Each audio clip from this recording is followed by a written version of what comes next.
Sosialy kosa indray makasika ilay ady tany iny Tanan-drano na dia efa nahazo rariny avy eo anivon'ny fitsarana tampony ary efa namoahany sampandrarany fananatan titra aza ny mpandova Andrazafy tsara sy Razafy Maefa sy ireo namany dia mbola niverina napiditra ny rara eny anivon'ny fitsarana indray ny mpifanandrina azy ireo. Toy izao ny tsara ho fantatra makasika izay. Efa nahazo rariny tamin'ny fitsarana tampony tamin'ny alalan'ny fivoahan-didim-pitsarana ny 14 Desambra 2024 niteraky Razafy tsara sy Razafy Maefa sy ny namany izay nifanolana tamin'ny orinasa iray amin'ny sehatra ny serasera ny Tarby ary efa taona maro mikasika ny tany mirefy 30 hektara ety Tanan-drano. Efa naverina tamin'ireo mpandova ny titran'ny tany miisa 7 izay navoaka avy anivon'ny sampandrarany fananantany.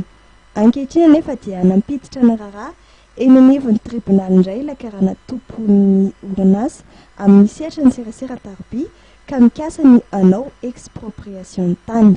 Zatra marihana fa ty tany ty tsy tampanjakana izy ty fa tany efa ty Trebogny izay koa mba tainao foto-drafitrasa eto nefa n'izay tohanana any amin'ny tribunal any mba tsy hanao trano mba tsy kitikitika an'ilay tany sianina satria zareo mangataka indray zany atao hoe expropriation. Zay ny fangatahany orinasa telma SA société anonyme tsy orinasa mpanjakana izy io fa mangataka expropriation izay marihana tsy tsindrina mafy fa ny fanjakana irery ihany ny afaka mangataka an'izany expropriation zany.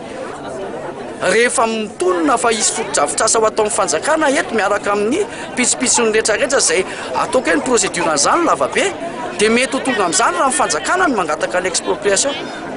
Tsy izay ilay zavatra mitranga nefa tsy mifanjakana mangataka expropriation fa orinasa vahiny privé.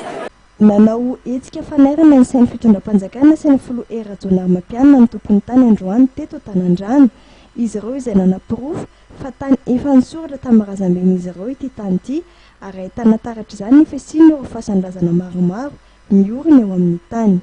Ankoatra zareo moa dia nitondra fitarana ihany koa ny solitena ampividin'ny tany satria dia maro tamin'ireo mpandovan'ny tany efa niroso tamin'ny fivarotana ny tany rehefa nivoaka ny didim-pitsarana ka nahazo ny titra ara-dalàna.